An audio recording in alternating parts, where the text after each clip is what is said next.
Hello my dear friends, and welcome to my channel. My name is Barbara, and today we're going to be going over Sun in the first house. So this video is for you if you have this particular placement. If you're a cross watcher, welcome as well. So the Sun in our natal charts deals with our ego, our identity. Sometimes they say the Sun is who we think we are. Other times I've heard with the Sun, it is who we are going into as well. The Sun can also represent the father sometimes, interestingly enough, or that dominant masculine figure in your life. Now, obviously, it's going to be contingent on the sign you guys have in here, and also the aspects are going to add a different layer to this entire story. But if we're looking at just Sun in the first house, it is going to now be in that house of the self. So what's interesting when you have Sun in the first house is that this now gives you the undertone energy of having a Leo rising. So it doesn't mean that you are a Leo rising now, you just take on some of these traits. So the Sun is here to shine, especially being in that first house. You guys could be individuals that are all about shining, being on that stage, being seen. Now, Sun in the first house can sometimes deal with a little bit of an ego, absolutely. But personally, anytime I see first house placements in someone's natal chart, usually what this signifies to me is that this individual is here to really learn about the self.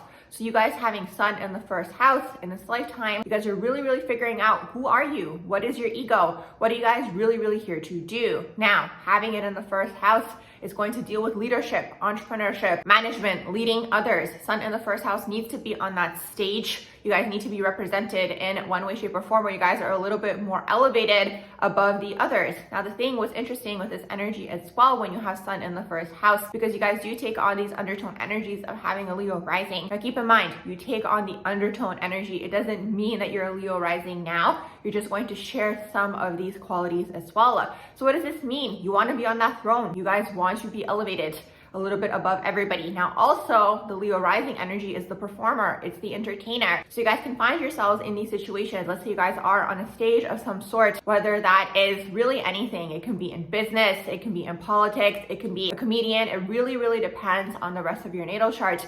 You guys are really going to feed off of the crowd. So the more that the crowd gives you guys the admiration, you guys are going to feed off of that and kind of perform even more, put on more of that show. Now, the thing is, what might be tricky with this energy and sometimes with that undertone of Leo rising energy is that this energy wants to be admired right away. And it's important to understand that not everybody starts with a crowd right away. Everybody does start at zero. So this is going to be something important to keep in mind or keep at the back of your minds when you guys are starting out, because it's like, sometimes with this energy, if the crowd is not there, you guys don't have that energy to feed off of. You guys might not necessarily be sure, am I doing this correctly? Am I entertaining the people? You guys might kind of feel like you're speaking into a void when there's nobody there. But the thing is, once again, everybody starts off at zero, and something that you guys could do in that particular case or situation, if you guys really do want to be on that stage and to be seen in this way, is to imagine that crowd, imagine getting that admiration, and then eventually you guys will get there. It just takes some time to build absolutely anything on this earth plane. That is the most important thing to understand. It's really important to understand the way that this earth plane operates, and everything down here is about time, dedication,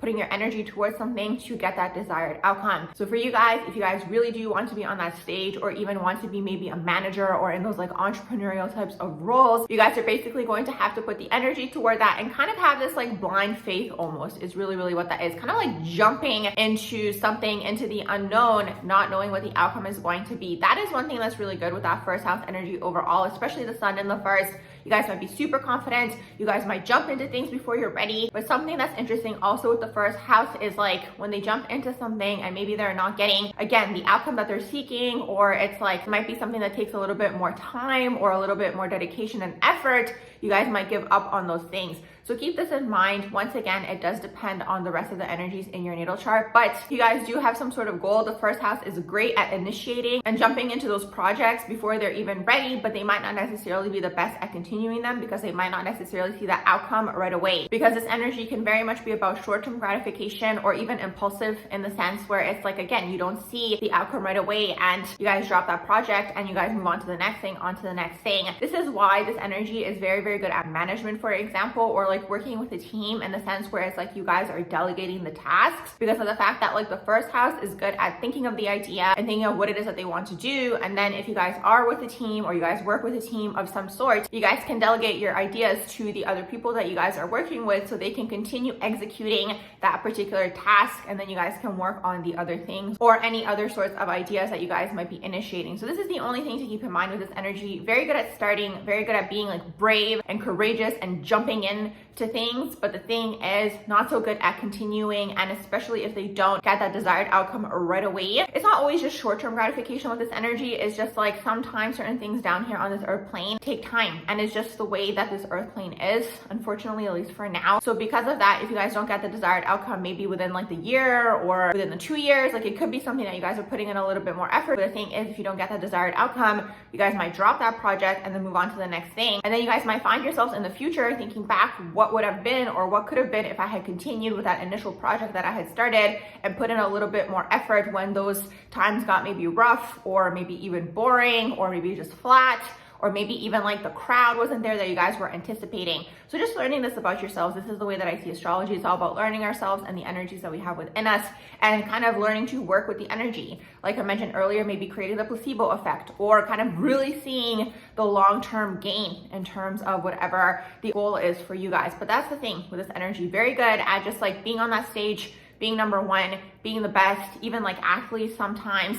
Sometimes I've seen musicians have this as well. It depends really on the rest of the combinations in the natal chart, but this is the whole premise here. This energy needs to be seen. They need to be on that stage. They need to kind of have that crowd. It's giving them that admiration, and you guys feed off of this, and basically it's going to give you guys that fuel to keep going. So this is the whole thing to understand really with this energy. Sometimes this energy could be known as maybe having a really big ego or just like self-centered or just super focused on the self. But that's the thing, like anytime I see something in a natal chart, what this really says to me, like I mentioned earlier in this video as well, it's like this lifetime, it is about the self for you guys and figuring out who you guys are. Perhaps you guys weren't able to do that in a past life, and in this lifetime you guys come through and you're like, no, I'm really going to focus on myself and my wants, needs, and desires and whatever it is that I'm trying to do and achieve in this lifetime, and then everything else will come second to that. So that's kind of how this energy works. And also another thing that I do want to mention as well is like sometimes certain people incarnate with a little bit bigger of an ego or just like having that confidence, because it's like that confidence is what's going to help them achieve what they set out to achieve in this current lifetime. So that's the way that I see things. I never see anything as good or bad. It's just the energy that we have incarnated into. Having in this lifetime, the energy can always go into the light direction or the shadow direction, and it's always up to you guys with the energy in your natal chart to see what direction you're going to basically take the energy in. So this is my quick little video on Sun in the first house. Make sure you guys do like, share, and subscribe, and I hope you all have a beautiful rest of the day.